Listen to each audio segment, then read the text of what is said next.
साथियों नमस्कार। मैं हूं सतीश पांडे और इस वीडियो में आप सभी का बहुत बहुत स्वागत है। आज हम बात करने वाले हैं हाल ही में आने वाली एक किताब के बारे में, जो कि कांग्रेस पार्टी के सांसद हैं, पंजाब से वो मेंबर ऑफ पार्लियामेंट हैं, मनीष तिवारी की बात कर रहे हैं हम। उनकी एक किताब आने वाली है जिसका नाम है 10 फ्लैश पॉइंट्स 20 ईयर्स, यानी पिछले 20 सालों में भारत के राष्ट्रीय सुरक्षा से जुड़े हुए जो तमाम मुद्दे हैं, जिसमें चिंताएं हैं, सरकारों ने क्या स्टेप लिया, क्या लेना चाहिए और क्या अच्छा हो सकता था, इसके बारे में मनीष तिवारी अपनी किताब में अपने एक्सपीरियंस और अपनी समझ को लिखे हैं। और ये अभी किताब छपी नहीं है, पब्लिश हो चुकी है, लेकिन उसको रिलीज़ नहीं किया गया है, उसका विमोचन नहीं हुआ है, आने वाली है। लेकिन आने से पहले ही ये एक किताब बम की शक्ल में कांग्रेस पार्टी के लिए एक तरह से मुश्किल और चिंता को पैदा करने वाला हालात बना दिया है।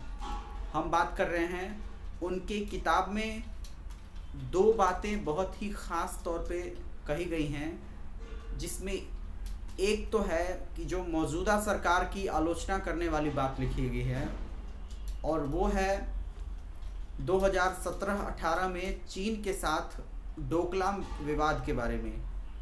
मनीष तिवारी ने उस किताब में ये बात बताया है कि डोकलाम डिस्प्यूट को टाला जा सकता था अगर हम अपने उस हिल एरियाज़ में अपने कॉप्स को, अपने सुरक्षा घेरे को और मजबूत कर दिए होते तो चीन के डोकलाम के नज़दीक, जो भूटान की सीमा के नज़दीक नहीं आ सकते थे और उस विवाद को टाला जा सकता था। इस मतलब की बात उसमें लिखा गया है। अब फाइनली क्या है वो तो किताब जब मार्केट में आएगी उसके बाद ही कहा जा सकता है, लेकिन एक जो मुद्दा है वो ये है। और एक जो सबसे ख़ास मुद्दा है जिसके बारे में हाय तौबा मचा है, चारों तरफ चर्चाएं हो रही हैं, वो ये है कि मनीष तिवारी ने अपनी ही सरकार के फैसले के ऊपर सवालिया निशान खड़ा किया है। और वो फैसला ये है कि जब 26 नवंबर 2008 को पाकिस्तान के कराची से अरब सागर की जो सीमा है, अरब सागर के रास्ते जो 10 आतंकवादी आए थे भारत में, मुंबई में, और 26/11 को एक दर्दनाक हमला किया था, मुंबई को दहला दिया था। उस घटना की तुलना मनीष तिवारी ने 9/11 की घटना से किया है। आपको बता दें कि 9/11 की घटना अमेरिका में जो वर्ल्ड ट्रेड सेंटर पे हमला किया गया था, जिसमें अलकायदा के सरगना ओसामा बिन लादेन को दोषी बताया गया, उसकी साजिश से ये हमला हुआ था। उसी तरह से ये जो 26/11 का मुंबई हमला हुआ, वो जैश-ए-मोहम्मद के 10 आतंकवादियों ने पाकिस्तान से, कराची से आकर के मुंबई में हमला किया 26/11 को, जिसमें एक आतंकवादी कसाब को जिंदा पकड़ा गया था, बाकी 9 को मौत के घाट उतार दिया भारत के सैनिकों ने।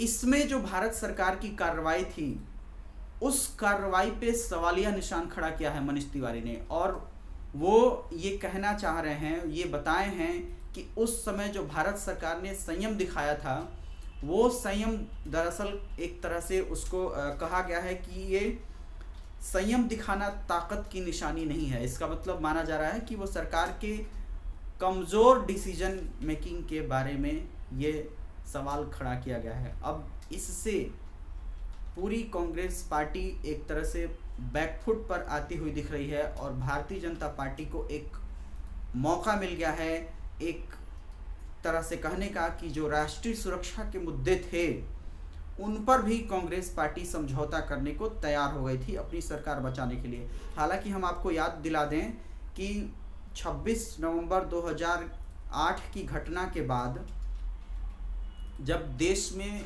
अगला आम चुनाव हुआ था, तो पहले की तुलना में ज़्यादा मजबूत बहुमत से कांग्रेस पार्टी ने सत्ता में वापसी की थी। हालांकि अपने गठबंधन सहयोगियों के साथ आई थी, लेकिन फिर भी ये मुद्दे राष्ट्रीय सुरक्षा के सीधे सीधे जुड़ने वाले हैं। इसीलिए इन मुद्दों पर हंगामा होना और चर्चा होना तरह तरह के बयान देना बहुत ही लाजिमी बात है। कांग्रेस पार्टी के नेता के अपनी ही सरकार के खिलाफ बोले गए इस बात से बीजेपी को एक बैठे बिठाए मुद्दा मिल गया और बीजेपी के प्रवक्ताओं ने चारों तरफ ये बोलना शुरू कर दिया है। अब बीजेपी कह रही है कि कांग्रेस पार्टी एक ढुलबुल नीति के साथ, एक लचर रवैये के साथ राष्ट्रीय सुरक्षा के मुद्दों को डील करती थी। उसके पास एक मजबूत इच्छा शक्ति का अभाव था। सत्ता के बंटवारे में वो सत्ता को बनाए रखने के लिए इतना मशगूल थे कि वो नेशनल सिक्योरिटी के जो इश्यूज थे उन पे भी समझौता करने को तैयार हो जाते थे। आपको हम यहाँ एक बात याद दिलाएं कि जब ये जो मोदी सरकार है वो 2017 में और 2019 में पाकिस्तान के ऊपर सर्जिकल स्ट्राइक और एयर स्ट्राइक करके अपने सरकार के मजबूती का सबूत पहले ही दे चुकी है। आपको एक और ख़ास बात याद दिलाएं कि हमें याद है कि एक प्रोग्राम में प्राइम मिनिस्टर मोदी से पूछा गया कि आप ऐसे हमलों से, ऐसे वाक़ियों से कैसे निपटते हैं, तो उन्होंने साफ लफ्ज़ों में बोला था कि हम तो अपने सेना को एयर स्ट्राइक के लिए भेज देते हैं। और वो ये बात खुल करके कह चुके हैं, बीजेपी के प्रवक्ता तो ये बात खुल करके अपने सरकार के मजबूती और मजबूत डिसीजन लेने की जो क्षमता है उसके बारे में वो खूब चर्चा करते हैं। तो इस वजह से मनीष तिवारी का ये बयान एक बार कांग्रेस के लिए मुश्किलें पैदा करने वाला दिखाई दे रहा है। हालांकि इस पूरे मुद्दे पे कांग्रेस पार्टी का कोई ऑफिशियल स्टेटमेंट, कोई ऐसी सफाई अभी तक नहीं आई है। पत्रकारों ने जब उनसे पूछा तो उसके प्रवक्ता ने कहा कि अभी किताब सामने नहीं आई है, जब रिलीज़ हो जाएगी, मार्केट में आएगी और उसको पढ़ा जाएगा, उसके बाद उस पर कोई बयान दिया जा सकता है। अब हम आपको बताएं कि कांग्रेस नेता मनीष तिवारी के बारे में थोड़ा, तो ये आपको जान लेना चाहिए कि जब 2009 का जो आम चुनाव हुआ था उसमें वो सांसद निर्वाचित हुए थे और सूचना और प्रसारण मंत्री बने थे मनमोहन सिंह के सरकार में। यानी कि वो कांग्रेस पार्टी की जो सरकार चल रही थी उसमें मिनिस्टर भी थे।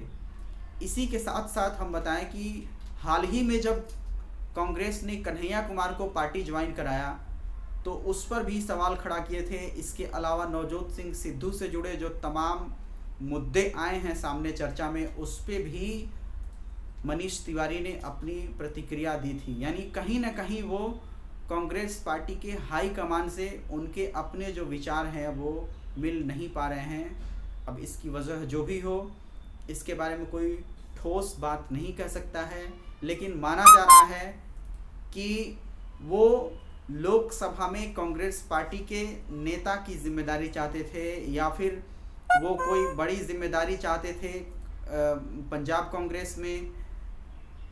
तो उस जिम्मेदारी को अब तक पार्टी ने उन्हें नहीं दिया है, तो शायद कोई एक तरह से अपनी बात, अपनी नाराज़गी को लिख करके ये जाहिर कर रहे हैं। इसमें हकीकत क्या है ये तो किसी को नहीं पता, ये तो खुद मनीष तिवारी को ही मालूम होगा। लेकिन अब इसके अलावा हम कहें तो ये बात जो किताब की शक्ल में आने वाली है ये एक बड़ा मुद्दा होने वाला है। आपकी राय क्या है? आप अपनी राय हमें वीडियो के कमेंट सेक्शन में ज़रूर बताएं। आपको क्या लगता है कि राष्ट्रीय सुरक्षा से जुड़े हुए जो मुद्दे होते हैं उन मुद्दों पर सरकार को कैसे एक्शन लेना चाहिए? क्या हमें अपने पड़ोसियों के साथ सख्त कदम उठाना चाहिए या फिर अपने पड़ोसियों के साथ बातचीत के हिसाब से अपने रिश्ते को सामान्य करना चाहिए? हालांकि हम एक बात साफ कर दें कि आतंकवाद के खिलाफ ज़ीरो टॉलरेंस की पॉलिसी ही होनी चाहिए और राष्ट्रीय सुरक्षा के साथ साथ कोई समझौता नहीं करना चाहिए। फिर भी आप अपने थॉट्स, अपने आइडियाज़ हमारे इस वीडियो के कमेंट सेक्शन में ज़रूर बताएं। अब हम अगले वीडियो में मिलेंगे, तब तक के लिए थैंक यू सो मच।